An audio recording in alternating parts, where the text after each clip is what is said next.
পাখির পাশাপাশি মেয়ে পাখিরাও অনেক পরিশ্রমী ছিল। মেয়ে পাখিরা ঘরেও যেমন কাজ করত, বাইরেও সমানভাবে কাজ করত। এই সবজি নিয়ে যাও, সবজি, টাটকা টাটকা সবজি। এই সবজি নিয়ে যাও, সবজি, সতেজ সবজি। টুনি যখন হাঁকডাক করছিল তখন দলে দলে সবাই এসে টুনির দোকান থেকে সবজি কিনে নিয়ে যায়। কিছুক্ষণের মধ্যেই টুনির দোকানের সব সবজি বিক্রি হয়ে যায়। যাক বাবা, আজকের মতো সবজি বিক্রি করা শেষ করেছি। এখন বাড়িতে গিয়ে রান্না বান্না করি, টোনা আবার খেতে আসবে। বাবা বাবা, এই টুনি কি জাদু জানে নাকি? ক্ষণিকের মধ্যে সব সবজি বিক্রি করে চলে গেল, আর আমি কিনা দোকানে বসে বসে তাকিয়ে দেখলাম। না, টুনির মতো আমাকেও সবজি বিক্রি করতে হবে। এই সবজি নিয়ে যাও, সবজি, নানান রকম সবজি। এই সবজি নিয়ে যাও, সবজি। সুখী অনেক হাঁকডাক করতে থাকে, কিন্তু কেউ তার সবজি কিনতে আসে না। তাই সুখী সারাদিন দোকানে বসে থেকে সন্ধ্যার আগে মন খারাপ করে বাড়িতে ফিরে যায়। একে সুখী, কি হয়েছে? মুখটা এমন কালো করে আছো কেন? তোমাকে কেউ কিছু বলেছে নাকি? না কবুতর, আজ দোকানে একটুও বিক্রি হয়নি, আর টনি কিনা চোখের পলকে সব সবজি বিক্রি করে চলে গেছে। তাই তো আজ মনটা ভীষণ খারাপ। সুখী, এভাবে ভেঙে পড়ো না, ধৈর্য ধরে দোকান চালাতে হবে। দেখবে এক সময় টুনির মতো তোমার দোকানও অনেক ভালো চলবে। যাও গো, এখন রান্না করো, আমার যে খুব খিদা পেয়েছে। এরপর কবুতর সুখীর কথা মতো গিয়ে রান্না করে, আর তারপর তারা খেয়ে ঘুমিয়ে পড়ে। এভাবেই দেখতে দেখতে রাত গড়িয়ে সকাল হয়ে আসে। প্রত্যেক দিনের মতোই টুনির দোকানে গিয়ে সবজি বিক্রি করে বাড়িতে চলে যায়। আর এটা দেখে সুখীর ভীষণ জন্ম নিতে থাকে। না, এভাবে আর বসে বসে দেখলে চলবে না। টুনির কারণে আমার ব্যবসা দেখছি লালবাতি জ্বলে যাচ্ছে। যে করে হোক টুনির দোকান বন্ধ করতেই হবে, কিন্তু কি এমন করব বুঝতেই তো পারছি না। এসব বলে সুখী ভাবতে থাকে, আর অনেক ভাবার পর সুখীর মাথায় এক বুদ্ধি চলে আসে। এই তো পেয়েছি বুদ্ধি, আজ রাতের মধ্যে কাজ সারতে হবে। এরপর সুখী রাত হওয়ার অপেক্ষা করতে থাকে, আর রাত হতেই সুখী নকল রাবারের সাপ এনে টুনির দোকানের সামনে রাখে। পরদিন এ কি, আমার দোকানে সাপ এলো কি করে? এই সাপের সামনে গেলে তো এক্ষুনি আমাকে দংশন করবে। টুনি যখন এভাবে বলছিল তখনই টুনির দোকানে টুনির কাস্টমার এসে ভয় পেয়ে যায়। ওরে বাবা রে, ওরে বাবা, সাপ! এই বিষধর সাপের থেকে বাঁচতে হলে এক্ষুনি এখান থেকে পালিয়ে যেতে হবে। ময়ূরী এসব বলে সুখীর দোকানে সবজি কিনতে চলে যায়। একে একে টুনির দোকানের সব কাস্টমার এসে ঘুরে গিয়ে সুখীর দোকানের সবজি কিনতে থাকে, আর কিছুক্ষণের মধ্যেই সুখীর দোকানের সব সবজি বিক্রি হয়ে যায়। উফ, কি যে আনন্দ লাগছে!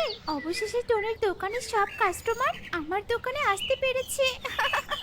সুখী এসব বলে হাসতে হাসতে বাড়িতে চলে যায়। অন্যদিকে টুনির দোকানের বেচাকেনা পুরোপুরি বন্ধ হয়ে যায়।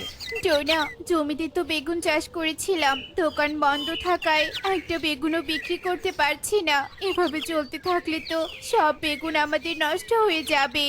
টুনি, তুমি কোনো চিন্তা করো না। আজ রাতের মধ্যে ওই সাপ একা একা না চলে গেলে কালই আমি সাপুরিয়া নিয়ে আসবো, আর সাপুরিয়া এলেই সাপকে ধরে নিয়ে যাবে, বুঝেছো? টোনার কথায় ভরসা করে টুনি কান্নাকাটি থামিয়ে দেয়। এদিকে সাপুরিয়া আসার কথা বনের সবাই জেনে যায়, তাই সুখীর মনে ভয় হতে থাকে। সর্বনাশ! সাপুরিয়া এলে তো নকল সাপ বুঝতে পেরে যাবে, তখন আসল দোষীকে খুঁজে বের করবে। না না, আজ রাতে সাপকে সরিয়ে ফেলতে হবে। এরপর রাত হয়ে এলে সুখী রাতের অন্ধকারে টুনির দোকানের সামনে যায়। যাক বাবা, কেউ বুঝতে পারেনি এটা নকল সাপ। এই সাপ এখন আমি এখান থেকে সরিয়ে ফেলি, নইলে সবাই বুঝতে পারবে টুনির দোকান বন্ধ করার জন্য নকল সাপকে আমিই রেখেছি। সুখী যখন এভাবে বলছিল পাশে থাকা ইঁদুর সব কথা শুনে ফেলে। সে কি, সুখী দিদির তাহলে এই কাজ ছিল? টুনি দিদি কত ভালো, আমাকে অনেক সবজি খেতে দেয়। না, টুনি দিদির সাথে এমন অপরাধের শাস্তি সুখী দিদিকে পেতেই হবে। এক্ষুনি গিয়ে টুনি দিদিকে সব কথা বলতে হবে।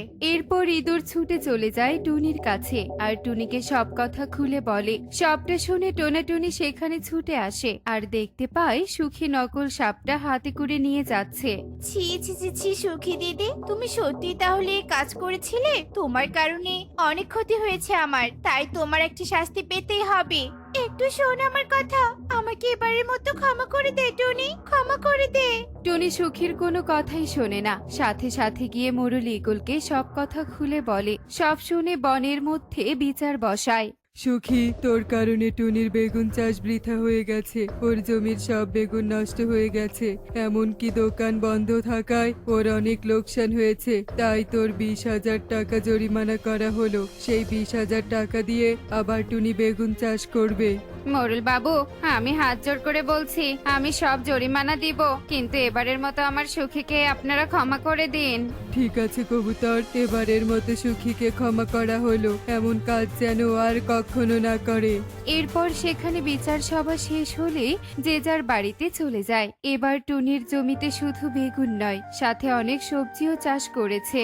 টোনা, এখন থেকে দেখবে আমাদের জমি সবজি দিয়ে আমাদের অনেক ভালো ব্যবসা হবে, আমরা অনেক লাভবান হব। ঠিক বলেছো টুনি, তার জন্য আমাদের অনেক পরিশ্রম করতে হবে, বুঝেছো? এরপর টোনা টুনি জমির কাজ করতে থাকে। জমিতে অনেক সবজি হলে টোনা আগের মতো আবারও দোকান চালাতে থাকে। এদিকে সুখীর দোকানও ভালোই চলতে থাকে, আর এসব দেখে কালুর মনে হিংসা হতে থাকে। বাবা, টুনি আর সুখী দেখছি অনেক টাকা আয় করছে।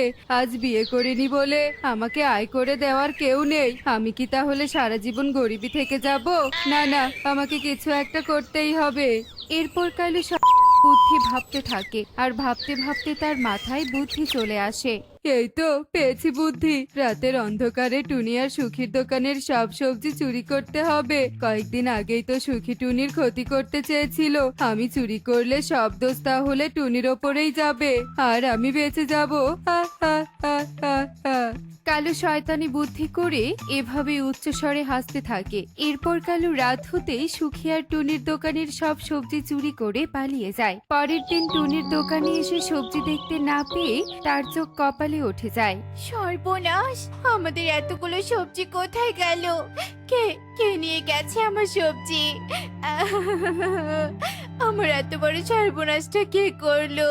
টুনি কান্নাকাটি করে সেখান থেকে চলে যায়। একইভাবে সুখীও তার দোকানের সবজি দেখতে না পেয়ে কান্না করতে থাকে। এভাবেই দুদিন কেটে যায়, আর দুদিনই কালু টুনিদের দোকান থেকে সবজি চুরি করে। তাই এই চুরি নিয়ে বনে কানাঘুষা চলতে থাকে। শুনেছিস, আমাদের বনের টুনির দোকানের সবজি প্রত্যেকদিন চুরি হচ্ছে, সাথে নাকি সুখীর দোকানেরও চুরি হচ্ছে। তবে তুই যাই বল, আমার মনে হচ্ছে সুখী সাপটা নাটক করছে। এর আগেও তো ও কম কিছু করেনি। গিয়ে দেখ, সুখী টুনির দোকানের সবজি চুরি করছে। ময়ূরী যখন এভাবে বলছিল, আড়াল থেকে সুখী সবটা শুনে মনে মনে অনেক কষ্ট পায়। এ কি ময়ূরী দিদি, এসব কি বলছে? আমি চুরি করেছি? না না, আমি আর যাই করি, চোর নই। বাড়িতে ডেকে পাঠায়। ঈগল সেখানে আসলে সুখী অনেক কান্নাকাটি করতে থাকে। বিশ্বাস কর টুনি বোন, মোরল বাবু, আমি চুরি করিনি, আমি চোর নই, বিশ্বাস করো আমাকে। আমার দোকানে সবজিও যে চুরি হচ্ছে।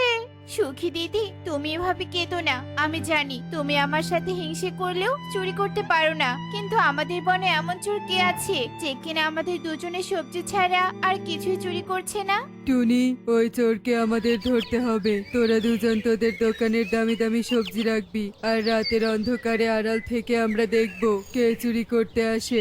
এরপর ঈগলের কথা মতো টুনি আর সুখী তাদের দোকানে দামি দামি সবজি সাজিয়ে রেখে চলে যায়। এদিকে রাত হতেই কালু বস্তা নিয়ে আসে সবজি চুরি করতে।